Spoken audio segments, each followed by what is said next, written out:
ଆମେ ବର୍ତ୍ତମାନ କଦଳୀ ଖାଇସାରିଲା ପରେ ଗୋଟେ ଅଟୋବାଲା ଭାଇଙ୍କୁ ଦେଖା ହେଲା। ତାଙ୍କୁ ପଚାରିଲୁ ଆମେ କ'ଣ ଦିଲ୍ଲୀରେ ଓହ୍ଲେଇଲୁ। ଦିଲ୍ଲୀରେ ଓହ୍ଲେଇ ସାରିଲା ପରେ ବନ୍ଦେ ଭାରତ ପାଇଁ ଯିବୁ। ସେ ଜଣକା 50 ଟଙ୍କା ଲେଖା କହିଲେ। 4 ଜଣ ଆମେ ଗଲୁ 200 ଟଙ୍କା। ଆମକୁ ନେଇଗଲେ କେଉଁଠି, ଆମେ ଦିଲ୍ଲୀ ଟ୍ରେନ୍ ଲାଇନ୍ରୁ ଆମେ ଗଲୁ ବନ୍ଦେ ଭାରତ ପାଖକୁ। କାରଣ ଆମେ ଦିଲ୍ଲୀରୁ ଯିବୁ ବନ୍ଦେ ଭାରତରେ ଏଠିକି ହରିଦ୍ୱାରକୁ। ଏଥିପାଇଁ ବନ୍ଦେ ଭାରତ ପାଖକୁ ଆମକୁ ଅଟୋରେ ବସିବାକୁ ପଡ଼ିଲା।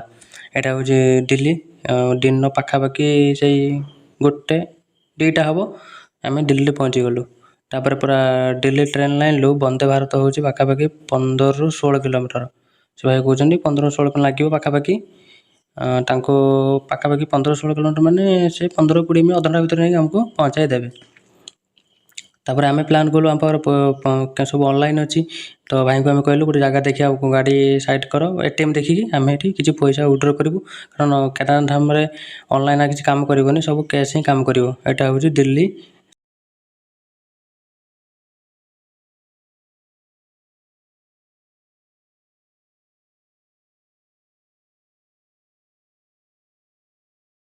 ମାନେ ଆମେ ଯେଉଁ ନଦୀର ବ୍ରିଜ୍ ଉପରେ ଅଛୁ, ଏଇ ନଦୀ ହେଉଛି ଦିଲ୍ଲୀର ଯମୁନା ନଦୀ। ଦେଖି ନିଅନ୍ତୁ, ଏଇ ଯମୁନା ନଦୀ ଦୂଷିତ ଥିଲା, ଅଳିଆ ଆବର୍ଜନା ପଡ଼ୁଥିଲା। ଏହାକୁ ସଫା କରିବା ପାଇଁ ବହୁତ ପଲିଟିକାଲ୍ ରାଜନୀତି କରାଯାଇଛି। ଏଇଟା ହେଉଛି ସେଇ ଯମୁନା ନଦୀ। ଯମୁନା ନଦୀ ବ୍ରିଜ୍ ଉପରେ ଆମେ ଯାଉଛୁ। ଏଇ ବାଟ ଦେଇ ଆମେ ବନ୍ଦେ ଭାରତ ଟ୍ରେନ୍ ଲାଇନ୍ ପାଖକୁ ଯିବୁ। ଏଇଟା ହେଉଛି ଦିଲ୍ଲୀର ଯମୁନା ନଦୀ। ପାଖାପାଖି 1 କିଲୋମିଟର ନୁହଁ, 500ରୁ 600 ମିଟର ବ୍ରିଜ୍ଟା ହେବ ଆଉ ଯମୁନା ନଦୀ କ୍ରସ୍ କରିବା ପାଇଁ। ଆଉ 600-700 ମିଟର ପାଖାପାଖି ହେବ ଯମୁନା ନଦୀ ବ୍ରିଜ୍ କ୍ରସ୍ କରିବା ପାଇଁ। ବର୍ତ୍ତମାନ ଆମେ 4 ଜଣ ଚାଲିଛୁ ବନ୍ଦେ ଭାରତ ଟ୍ରେନ୍ ଲାଇନ୍ ପାଖକୁ। ଏଇଟା ହେଉଛି ଦିଲ୍ଲୀର ସହର। ଦେଖନ୍ତୁ ପୁରା ପାଖାପାଖି ପୁରା ଚଡ଼ ଚିକଣ ଦେଖାହେଉଛି, କେଉଁଠି ଆବର୍ଜନା ଟିକେ ବି ନାହିଁ। ଆଉ ଏଇ ସବୁ ଦୋକାନ ଦେଖନ୍ତୁ, ପୁରା ରୋଡ଼ ସାଇଡ଼୍ରେ ସବୁ ଫଳ ଦୋକାନ ଲାଗିଯାଇଛି। ଫଳ ଦୋକାନୀ ମାନେ ରୋଡ଼ ସାଇଡ଼୍ରେ ପୁରା ଏମିତି ତାଙ୍କ ଟଲିକି ସବୁ ଉପରୁ ଟେକି ଦେଇଛନ୍ତି।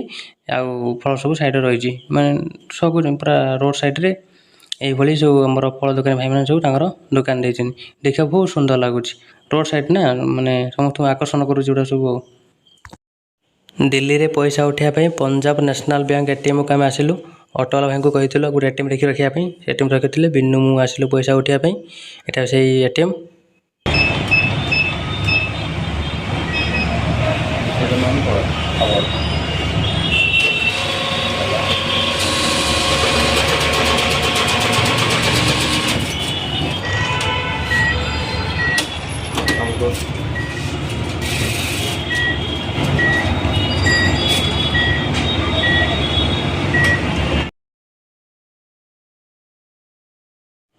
এই ବ୍ୟାରିଗେଟ୍ ଭିତରୁ ଏଣ୍ଟ୍ରି କରିବା ପାଇଁ ତା ପୂର୍ବରୁ ଆମକୁ 25 ଟଙ୍କା ପେ କରିବାକୁ ପଡ଼ିଲା। 25 ଟଙ୍କା ପେ କଲେ ଯାଇକି ଅଟୋ ଆମ ବ୍ୟାରିଗେଟ୍ ଭିତରୁ ବସିପାରିବ, ନହେଲେ ତୁମକୁ ଏଇଠୁ ଓହ୍ଲେଇ ଦେଇଥାନ୍ତା।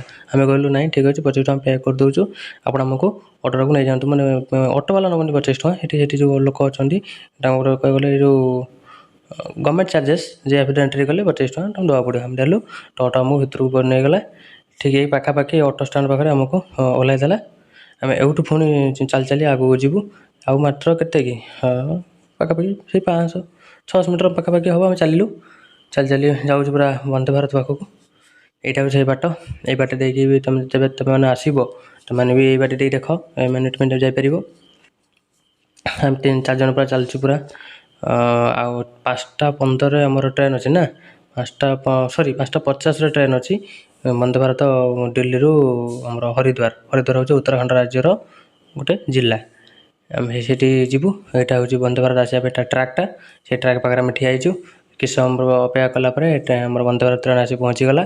ଆମେ 4 ଜଣ ପୁରା ବ୍ୟସ୍ତ ବିବ୍ରତ ଭିତରେ ସମସ୍ତେ ଧାଇଁଲୁ ଆମର ସିଟ୍ ବୁକିଂ କରିବା, ସିଟ୍ରେ ବସିବା ପାଇଁ ନା, କାରଣ ବେଶୀ ସମୟ ରହିବନି ଟ୍ରେନ୍ଟି।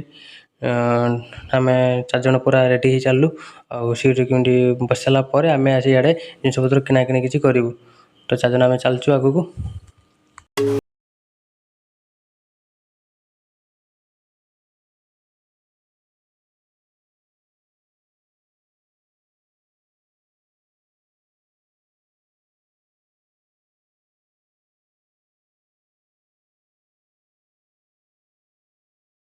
ବର୍ତ୍ତମାନ ଆମେ 4 ଜଣ ବନ୍ଦେ ଭାରତ ଟ୍ରେନ୍ ଭିତରକୁ ଏଣ୍ଟ୍ରି କଲୁ। ସେଠି ଆମର ବ୍ୟାଗ୍ ଫ୍ୟାଗ୍ ରଖିଦେବୁ। ଫ୍ରି ହେଲା ପରେ ଆମେ କିଛି ଜିନିଷ ସ୍ନାକ୍ସ କିଣିବୁ। ଆପଣମାନେ ଯେତେବେଳେ ଆସିବେ 10ରୁ 15 ଦିନ ଭିତରେ ସିଟ୍ ବୁକିଂ କରିବାକୁ ପଡ଼ିବ ଅନଲାଇନ୍ରେ, ହେଲା କି। ନହେଲେ ଏଇଟା 10ରୁ 15 ଦିନ ଭିତରେ ସିଟ୍ ବୁକିଂ କରିବା ବାଧ୍ୟ, ନହେଲେ ତୁମେ ବନ୍ଦେ ଭାରତ ପାଇପାରିବନି। ତାପରେ ଆମେ ବ୍ୟାଗ୍ ଫ୍ୟାଗ୍ ସବୁ ରଖିଦେଲୁ। ବ୍ୟାଗ୍ ଉପରେ ଓଜନ ହେଉଛି ଆଉ ତୁମମାନେ ଦେଖ ତୁମମାନେ କେମିତି ଆସିବ। ତାପରେ ବିନୁ ଆଉ କାଳେ ତାଙ୍କର ବାହାରିଲେ ରିଲ୍ କରିବା ପାଇଁ। ଏଇଟା ହେଉଛି ବନ୍ଦେ ଭାରତ ଟ୍ରେନ୍ ସାଇଡ଼୍ରେ ରିଲ୍ କରୁଛନ୍ତି।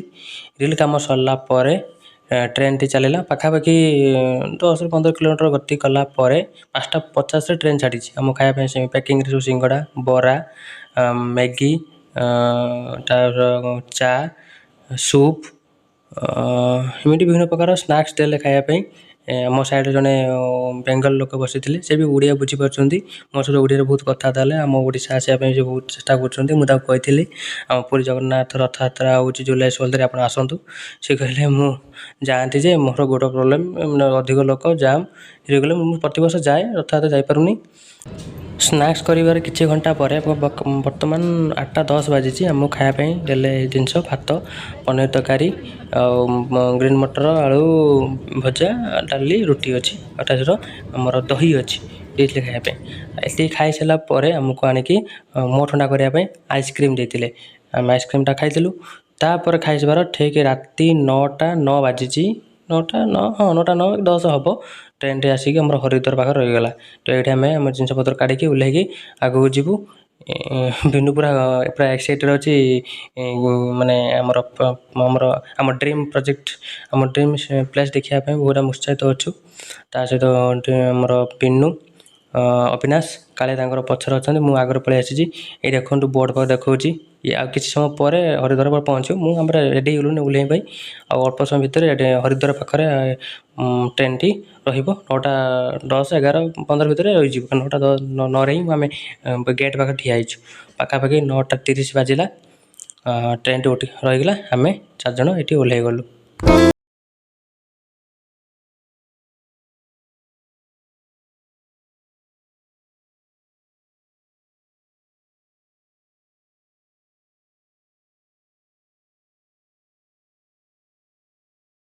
ବର୍ତ୍ତମାନ ରାତି 9:30 ପାରେଇଲାଣି।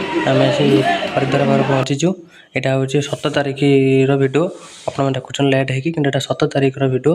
ତାପରେ ହରିଦ୍ୱାରରେ ଆମେ ଓହ୍ଲେଇକି ବର୍ତ୍ତମାନ ଯାଉଛୁ ବସ୍ ଷ୍ଟାଣ୍ଡ ପାଖକୁ। କାରଣ ବସ୍ ଷ୍ଟାଣ୍ଡରେ ଆମେ ବସ୍ ସିଟ୍ ବୁକିଂ କଲେ ଯାଇକି ହରିଦ୍ୱାରରୁ ଆମେ ଯିବୁ ସୋନପ୍ରୟାଗକୁ।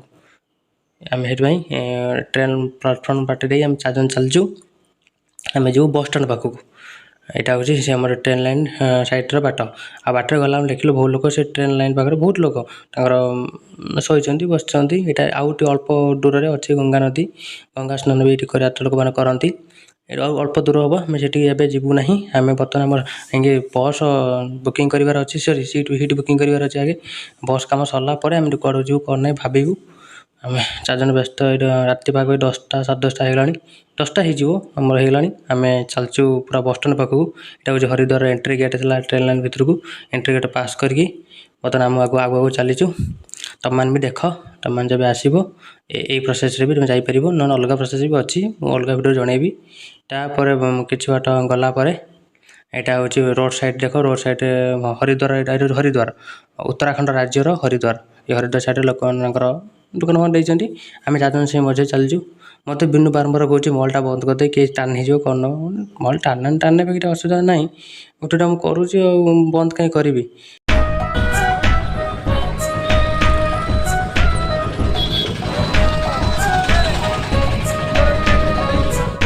ବର୍ତ୍ତମାନ ବସ୍ ଖୋଜୁଛୁ। ଏଇଟା ହେଉଛି ଉତ୍ତରାଖଣ୍ଡ ପରିବହନ ନିଗମ ବସ୍।